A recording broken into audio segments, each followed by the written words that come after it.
All right, so what is going on in Galatians this week? Galatians 4. It seems like the Apostle Paul is saying, if you want to try to follow the Torah, the law, then you're going to be enslaved just like Hagar.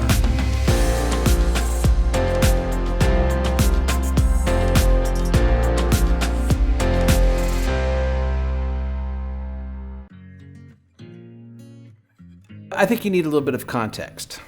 Context number one. The reason the Apostle Paul writes to the Galatians, he calls them foolish Galatians. And the reason is that these are people who are trying to turn to Yeshua, the Messiah, and they are succumbing to a false gospel.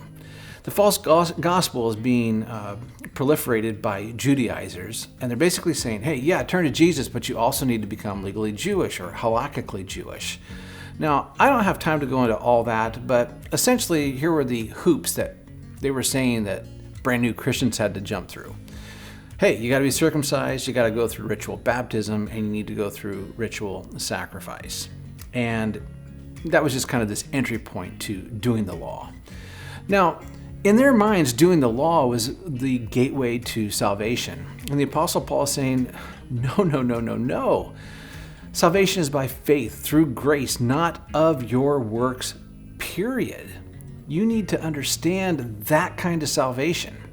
And he's really hammering this home, right? Now, we're going to go through the actual text in a moment, but here's number 2 thing that you need to know. Every one of the covenants that God institutes and enters has a particular purpose, and they all work together. The Abrahamic covenant is a covenant of promise. Now, there's a lot of details to that covenant. We'll talk about that another time. But one of them is that Yahweh would send a seed. And the Apostle Paul says, hey, notice it's not seeds plural, it's a seed. Now that seed would be Jesus. And it is a promise that looks forward to salvation. It promises salvation. Now, let's fast forward. Now you have the new covenant. The new covenant is the actualization, the fulfillment of the promise. Salvation came through that seed, Jesus, and then the Holy Spirit was given us that we might follow Jesus and obey. So the gospel is not just about the gift of salvation, but it's also the gift of sanctification in that we can't even do the Torah without the law being written on our hearts. It's Yahweh that gives us, by His Spirit, a heart of flesh, and we begin to follow. So the new covenant is the actualization. Now, again, last week I said it's kind of this inauguration of the kingdom. It's still playing out, and there's stuff that's still going to happen in the future. We haven't realized it all the way yet, because as you've noticed, you're not sinless quite yet. You're sinless positionally, but you still struggle, still being sanctified. All right. So Abrahamic covenant points to new covenant is the promise fulfilled. What is this detour? What is going on with the Sinaitic covenant? Now, Sinaitic covenant, again, just means Mosaic covenant. But I say Sinaitic because Yahweh wasn't just making a covenant with Moses, He was making a covenant with all who were assembled at Sinai, the Israelites. And He's brought them, remember, they've been saved already out of Egypt. And now He's saying, now that I've saved you, now that I'm your king, now that I want to betroth you, this is how you follow me. This is how to love God and love neighbor. And the 10 commandments and the rest of the commandments all play those two things out. And even Yeshua says that. Hey, love God, love neighbor, all the rest of the law hangs on those. So, what is that Sinaitic covenant all about? The emphasis is not salvation at all. It's all about sanctification. It's all about how to walk with your Messiah. It's not about salvation. Not about salvation. So don't misunderstand the covenant and don't misuse the covenant. When we follow the Torah, what we are doing is we're recognizing that we're saved by grace through faith, but then Ephesians 2:10 says, but we're created to do good works. Now that we've come out of Egypt, we've met with Yahweh in a sense, and now the Torah is being written on our hearts. Now we begin to follow the Torah and love God and love neighbor through actual acts, practices that God has given us. Now, when the Apostle Paul is writing to the Galatians, it's like they have like this reverse problem back then. They're misunderstanding that the Sinaitic covenant is somehow about salvation. And so they're trying to come under the law to earn salvation. And the Apostle Paul saying, you can't do that. That's not what that Sinaitic covenant was for. So now let's go through the allegory. So the Apostle Paul is a little bit mad. He's miffed. So chapter 4, verse 21, tell me, you who want to be under the law, which is just a code word for you want to try to earn salvation by doing the law, whether that be rabbinic law or Torah law, it doesn't matter. Do you not listen to the law? See, even the law is trying to say that you can't do it. You need to have an atonement, a covering, and that would be Jesus. Verse 22, for it is written that Abraham had 2 sons. That would be Ishmael and Isaac. One by the bondwoman, Hagar, which would be the mother of Ishmael, and one by the free woman, Sarah, and then Isaac. All right, so here's the thing. I think a lot of people, they read this and like, oh, Hagar's just bad, bad, bad. Hagar wasn't bad. Hagar had a place, had a role. She was to serve.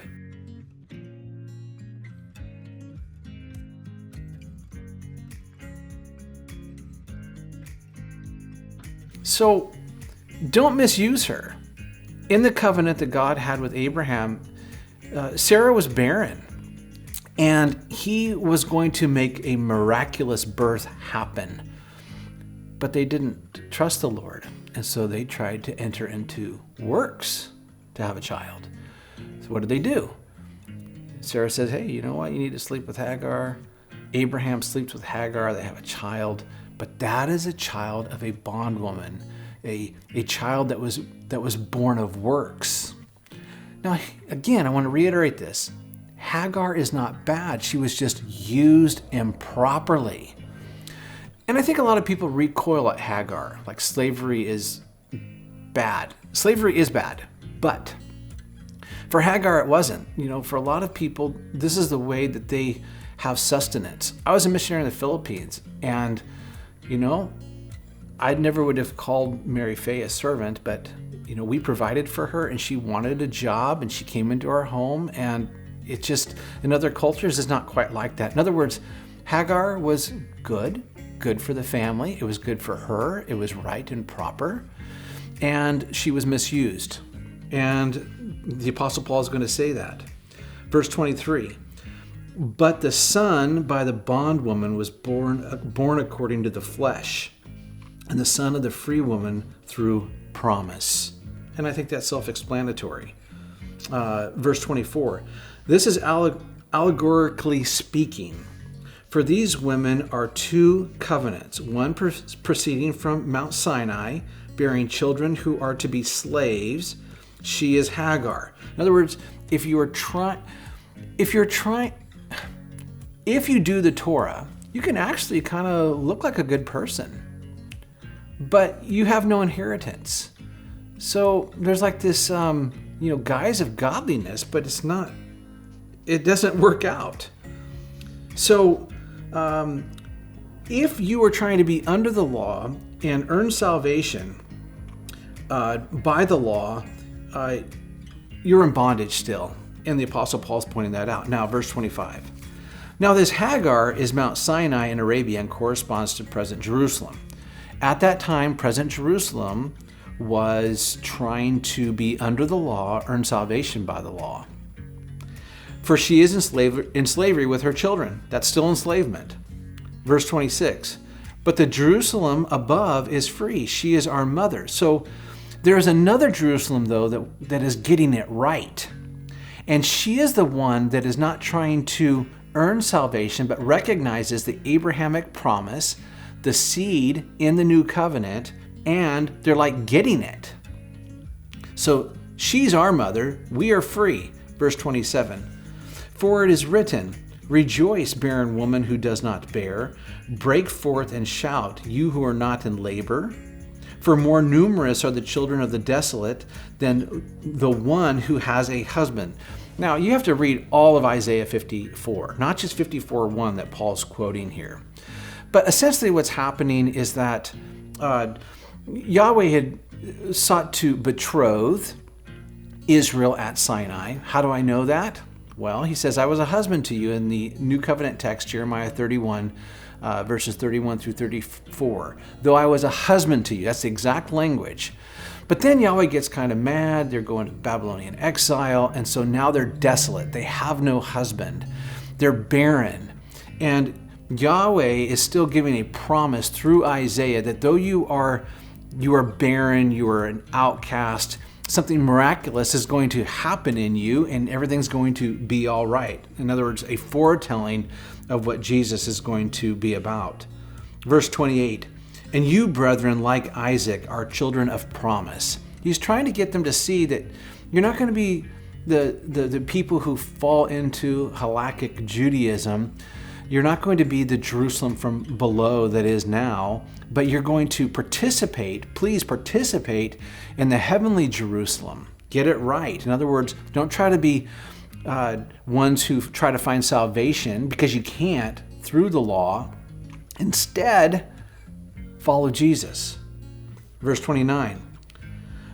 But as at that time, he who was born according to the flesh persecuted him who was born according to the Spirit. So it is now also. I'm not going to cover that verse right now. Too complicated.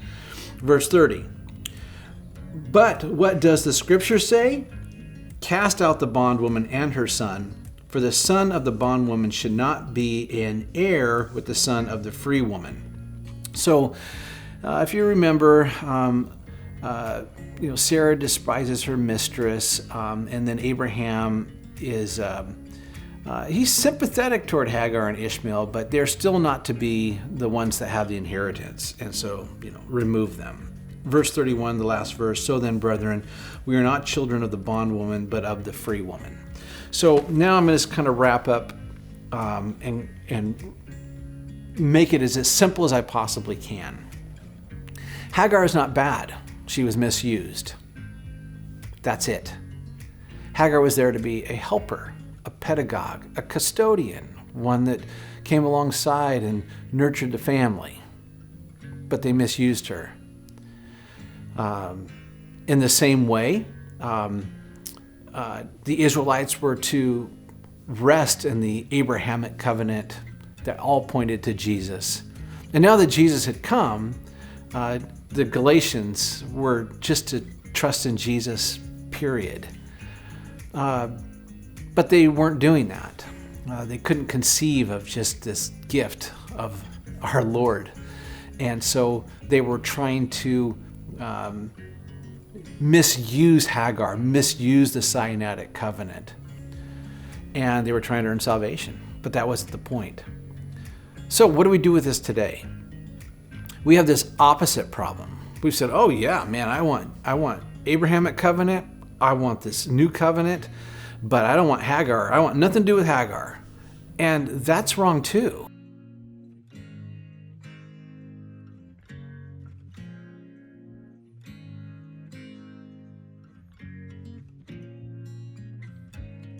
She was all right.